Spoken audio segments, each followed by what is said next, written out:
Hey everybody, Scott Stollar here. I'm here again with my good friend Evan Page, estate planning attorney extraordinaire.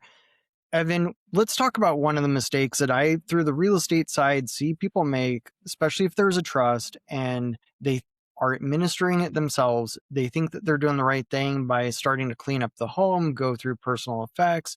I mean, we've even seen some people handle things out of order and the decedent's identity gets stolen. What can you share about this? Why is the order important? Sure. Let's Yep. Yep. Sure. Thank you, Scott, for having me. So it is very important to go through this proper process here. So that would be what I would call a trust administration or even an estate administration if it's going through probate. But the first step there is really marshaling the assets, right? So it's not just the bank accounts or life insurance or investment accounts. What we're really talking about here is personal property, and that's namely what's in the home or in a storage unit even. And so it's not just marshaling them, but it's properly inventorying them. Whoever's the trustee here on this administration, they have a duty to inventory those assets. And I mean, we've seen the biggest fights. I'm not exaggerating. The biggest fights that we encounter are over the smallest things, or seemingly the smallest things. yeah, We had a fight over a vase. If you saw this vase, it was two sisters fighting over it, and they could not agree on what to do with it. One wanted it, the other wanted it. But even more dangerous is when a trustee is actually disposing of personal property before either inventorying it. If they don't inventory, getting permission from those other beneficiaries to dispose of items. If they just start going through the motions and getting rid of personal property that they might not see as having value, well, one man's trash is another man's treasure, right? Those other beneficiaries could be very upset. I'll give an example. I'm actually on a matter right now where it's a grandchild of the grandparents who created this trust. It's a blended family, and there's some issues there on both sides of the family. But the trustee took over the whole process, has not given a full inventory of everything, and actually, we believe, has thrown away personal property of the granddaughter. So she had some childhood, memorabilia. Even these are stuffed animals, right? Things that you might yeah. not see as valuable, but the granddaughter is very upset about this, justifiably so. Absolutely. And I've actually had that happen to me personally. When my father died, it was going through probate, and my uncle was administering his estate, and Mhm. he came down from out of state. I was 12 years old, and he started going through a lot of my belongings that were some sports memorabilia, and he didn't know that they weren't my dad's. So he started selling them, disposing of them, and a lot of the stuff that was felt like a connection with my dad in that moment was sold, thrown out, etc. Yeah. And because of that, and because of how important it is, we actually have the no drama clean out guide, which I've shared with you, Evan. It Mhm. has a little link in there to where you can create your own inventory very simply on a Google Doc. So we couldn't have made it easier for people in that situation. What about like the digital assets? I've heard people say, like,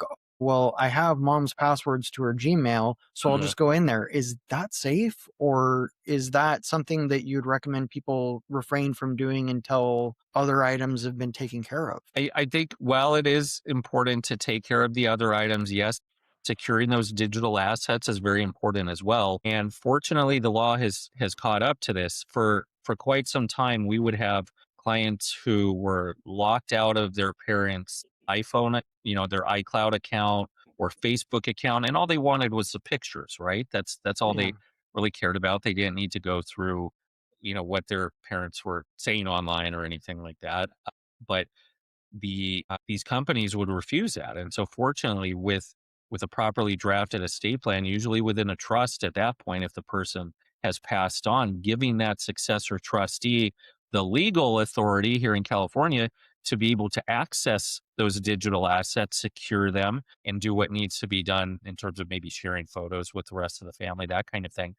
That's allowed, but that actually needs to be in that trust. It Yeah. can't just be some run of the mill DIY plan or chat GPT trust. This should have specific language to make sure that whoever is serving there as a trustee can secure that and really marshal that asset and then be able to share it with the beneficiaries. Absolutely. And you don't want just whatever family member chooses. to grab grandpa's iPhone and then start seeing, what he was subscribed to, or there's an aspect of protecting that, but then there's also the Yeah, aspect of, do we protect the family feuds by filtering the estate through one person that was entrusted to handle their affairs so that it doesn't become a big old thing? exactly. Right. And then what would you say that people should really watch out for if they say, hey, we need to get some work done? We are dealing with this grief and it just makes me feel better to have some sort of action. They start organizing something, they start going through something. Say if everyone they do that, they get overwhelmed and everyone says, we got everything that's important to us. We just want to throw out the rest of it.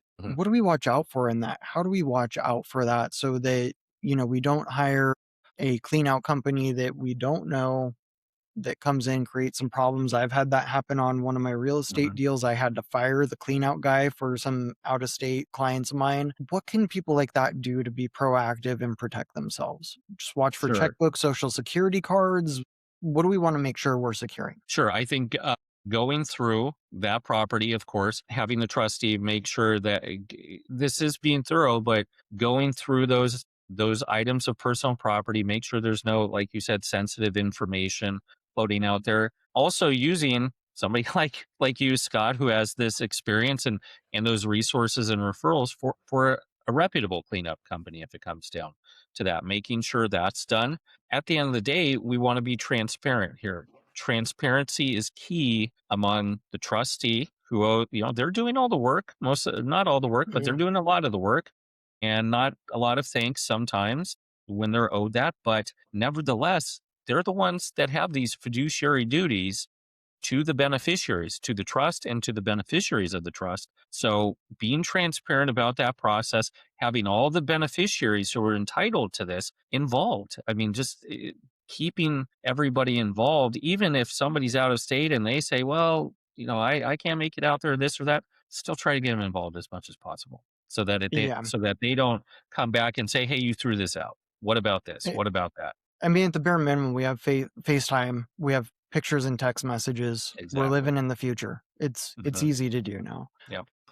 What could happen to a trustee or an estate administrator if something of a beneficiary's gets thrown out? Like, is there recourse, or is it one of those things where they say like, oh, you threw out this vase and then the court sees it and says that's worth about $5? Yeah. So Yeah. And that's how does that cookie crumble? sure. And that's where, again, like I said earlier, nothing good happens in court, but there's recourse for the beneficiaries. So even though beneficiaries, they have these rights, it really, it all falls on the trustee, all that liability does. So if there's an upset beneficiary who feels like they've been slighted or neglected, disregarded even here, then they can go to court usually, demand a full accounting, and in that accounting, if that vase is missing, they will say, "Hey, this accounting is incomplete. You did not inventory this vase, or I'm disputing the value of that vase." And that's an expensive battle, and really nobody wins in those situations No. because court fees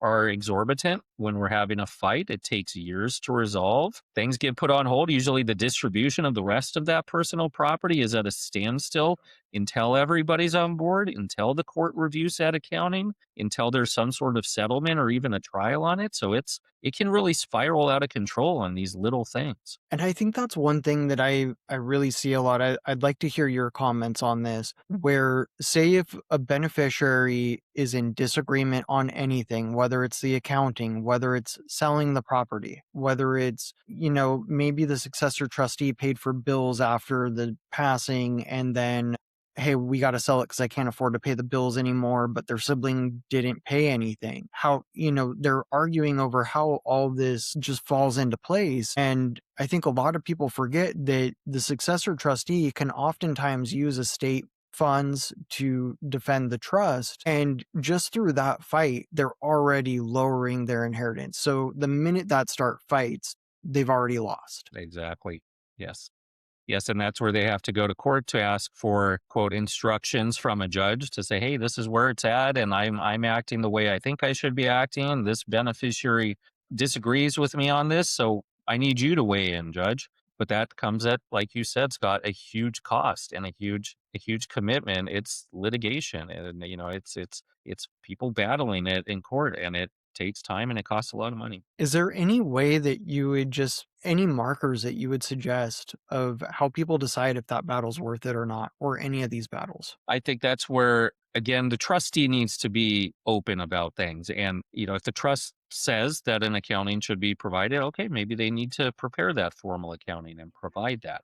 But any major action, or even maybe sometimes seemingly minor actions, but keeping the beneficiaries informed throughout this process is going to resolve most of these problems, in my opinion. Absolutely. I couldn't agree with you more. Transparency solves so much. Over communicating in these situations sets the expectation and really helps the family dynamic stay intact. Evan, thanks so much for your time today. I couldn't thank you enough. Thanks for being here for my audience and for me. If people want to reach out to you, website, what's the best way? Of course, yes. And thank you for having me, Scott, by the way.